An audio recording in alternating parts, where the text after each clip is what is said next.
Depuis une vingtaine d'années, je m'intéresse en fait à l'agriculture de précision, à vouloir mettre mieux toutes mes interventions, mieux appliquer mes produits, mieux appliquer mes engrais, mieux utiliser mes semences. Je suis équipé de matériel relativement polyvalent. Par exemple, ce boîtier-là peut aller à la fois sur cette caisse à vente de semis, sur mon pulvé ou sur ma moissonneuse-batteuse, où je vais pouvoir enregistrer toutes mes pratiques à l'intérieur d'une parcelle, où je vais essayer de moduler des doses de semis en fonction d'une carte, une carte de sol qui peut être faite à l'aide d'un quad par exemple, ou d'un expert qui va caractériser le sol de ma parcelle. On a des sols très hétérogènes ici, hein, avec des argiles qui sont très différentes, avec des profondeurs de sol qui sont très variables aussi. Et donc moduler des doses de semis, moduler du phosphore, de la potasse est très intéressant. Après, je peux avoir d'autres capteurs qui sont embarqués sur un tracteur, comme un hand sensor qui me permet de moduler l'azote.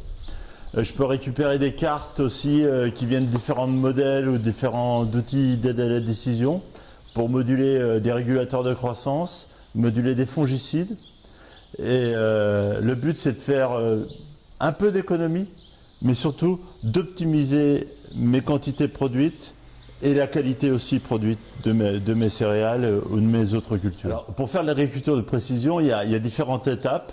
Et le problème, c'est que les étapes sont relativement isolées encore, donc il faut essayer de les relier. La première étape, c'est de capter l'information.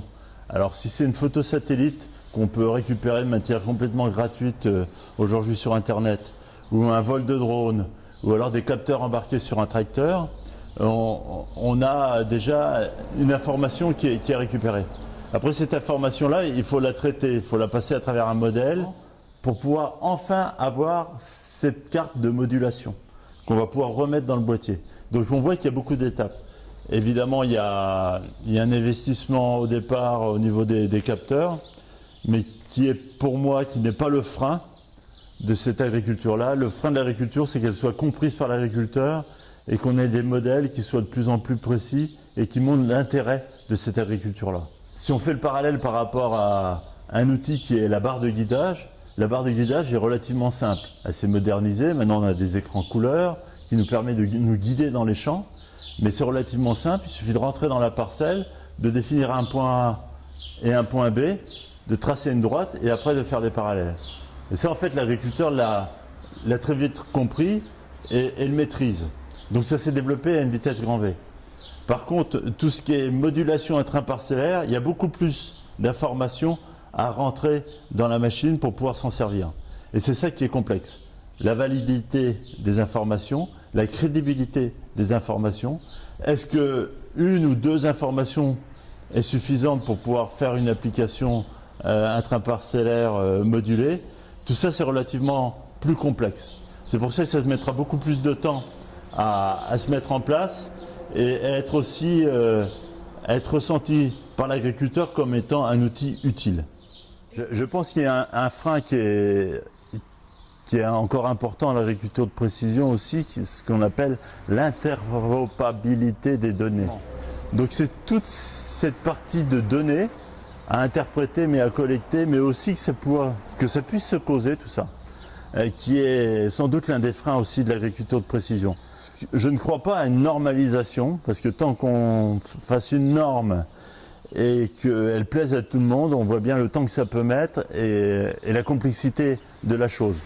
Je crois plutôt qu'il faut être sur de l'open source, des datas relativement simples à lire et utilisables par des choses qui peuvent être, elles, par contre, beaucoup plus complexes. Ce qui manque aussi aujourd'hui, c'est l'accompagnement. Les marchands de matériel agricole vendent du matériel, mais n'ont aucune aide auprès de l'agriculteur pour comprendre comment sont faites les cartes de modulation. Pour eux, ce n'est pas leur métier. Les gens qui font les cartes, après, eux sont encore aussi dans l'expérimentation et veulent répondre à la question que l'agriculteur leur demande. Il faut que ça soit simple et que j'ai plus qu'à faire l'exécution. Donc on voit bien que pour ceux qui réfléchissent, qui essayent de comprendre comment ça marche, c'est beaucoup encore d'échanges et d'expérimentation et de bidouillage et de connaissances. Il nous manque, pour l'agriculture précision, le partage de la connaissance entre à la fois les experts, les techniciens, les chercheurs et les praticiens qui sont les agriculteurs. Je pense que aussi le co-farming, c'est-à-dire les échanges entre agriculteurs qui utilisent l'agriculture de précision, sera un effet booster pour que ça soit démocratisé.